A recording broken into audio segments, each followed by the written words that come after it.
Frog and Toad Together by Arnold Lobel. The garden. Frog was in his garden. Toad came walking by. "What a fine garden you have, Frog," he said. "Yes," said Frog, "it is very nice, but it was hard work." "I wish I had a garden," said Toad.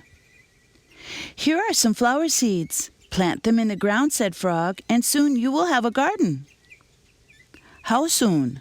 asked Toad. "Quite soon," said Frog. Toad ran home. He planted the flower seeds.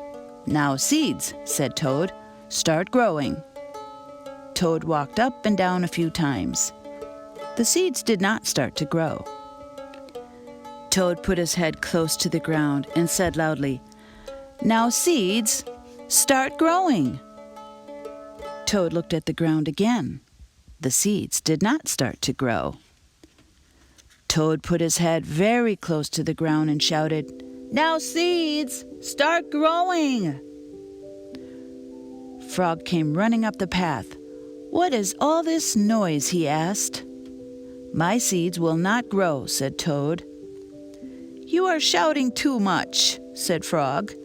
"These poor seeds are afraid to grow." "My seeds are afraid to grow?" asked Toad. "Of course," said Frog. "Leave them alone for a few days. Let the sun shine on them. Let the rain fall on them. Soon your seeds will start to grow." That night, Toad looked out of his window. "Drat," said Toad. "My seeds have not started to grow. They must be afraid of the dark." Toad went out to his garden with some candles. "I will read the seeds a story," said Toad. "Then they will not be afraid." Toad read a long story to his seeds. All the next day, Toad sang songs to his seeds. All the next day, Toad read poems to his seeds. And all the next day, Toad played music for his seeds. Toad looked at the ground. The seeds still did not start to grow. "What shall I do?" cried Toad.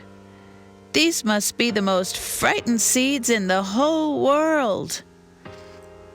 Then Toad felt very tired, and he fell asleep. "Toad, Toad, wake up," said Frog. "Look at your garden." Toad looked at his garden. Little green plants were coming up out of the ground. "At last," shouted Toad, "my seeds have stopped being afraid to grow." "And now you will have a nice garden too," said Frog. "Yes," said Toad, "but you were right, Frog.